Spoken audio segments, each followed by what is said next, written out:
Λοιπόν, ακούστε με προσεκτικά. Τώρα μιας και περπατάω μόνη μου, έτσι, ωραία είδα βιτρίνες, τώρα εδώ πέρα δεν έχει ενδιαφέρον, δεν έχει πολύ βιτρίνες. Ας το φιλοσοφήσουμε λίγο. Λοιπόν, εγώ είμαι γύρω στα 50, έτσι. Λοιπόν, μ' αρέσει να επαναλαμβάνομαι, με βοηθάει και στο συγγραφικό μου αυτό το πράγμα.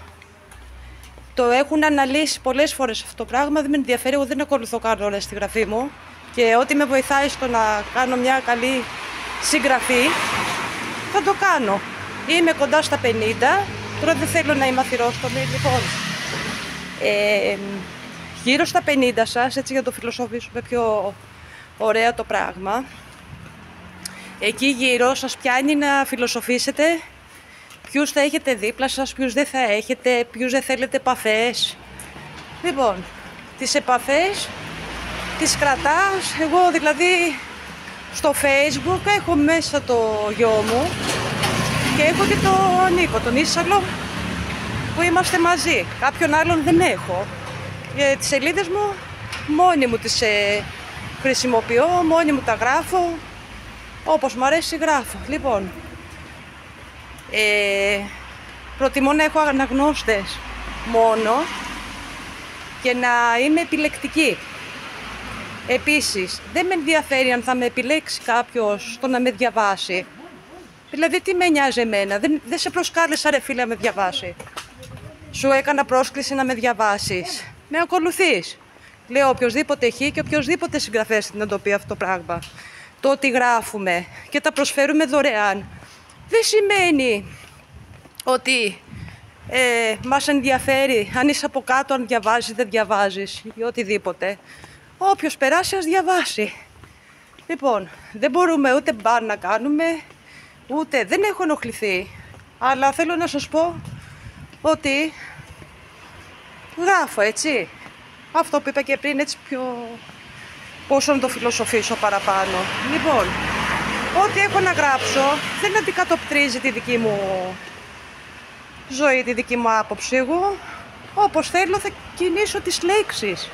Λοιπόν, αν σου αρέσουν αυτές οι λέξεις, διάβασέ τες, θα βγάλεις συμπεράσματα.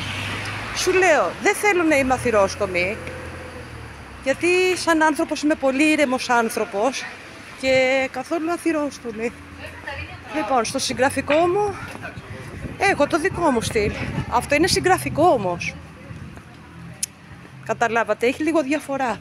Άλλο το συγγραφικό, άλλο η προσωπική μας άποψη, άλλο το ποιους θέλουμε δίπλα μας. Αν σε ήθελα δίπλα μου λοιπόν, τον όποιο έχει, θα ήσουν δίπλα μου. Τώρα αυτή τη στιγμή, εγώ θα σε είχα πάρει τηλέφωνο να πιούμε καφέ. Δεν σε έχω πάρει τηλέφωνο, δεν πίνουμε καφέ. Τι σημαίνει αυτό? Δεν θέλω ρε φίλε. Φίλε, το χρησιμοποιώ άνθρωπε. Κάπως έτσι δηλαδή. Λοιπόν, θες να διαβάζεις, διάβασέ τα. Την άποψή σου, κράτα τη για τον εαυτό σου. Οι αναλύσεις δεν μου αρέσουν, οι κανόνες στα συγγραφικά μου δεν μου αρέσουν. Και στη ζωή μου, ό,τι θέλω κάνω, όπως θέλω κινούμε, με όποιος θέλω κάνω παρέα, είμαι κοντά στα 50. Λοιπόν, κοιτάξτε λίγο και το δικό σας το ηλικιακό, να συμβαδίζει με την προσωπική σας ηλικία. Μην βάζετε ετικέτες, μην κάνετε τέτοια πράγματα, δηλαδή ούτε στον εαυτό σας ετικέτα, ούτε και στους άλλους.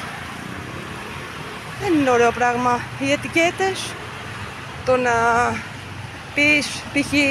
διάβασα αυτό και έτσι και το άλλο και να τα αναλύσεις και να βγάλεις μια άποψη και αυτό ή κάνει αυτό ή φοράει αυτό ή... Λοιπόν,